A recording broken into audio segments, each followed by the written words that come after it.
Para sa lahat ng mga lumalaban sa buhay. Alam mo, bilib ako sa'yo. Kasi kahit hirap na hirap ka na, ipinapakita mo pa rin kaya mo pa. Kasi ayaw mo silang mag-alala.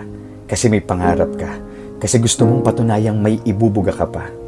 Tuloy, doon mo nakikitang mas nakakapagod pala.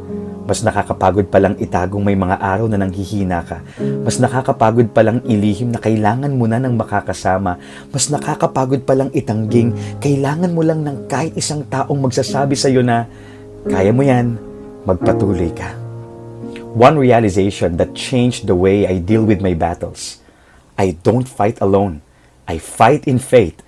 I fight with my God. Why? Because in our weakness, He is our strength. In our doubt, He is our guide. And in our heartbreak, He is our breakthrough. Walang labang hindi na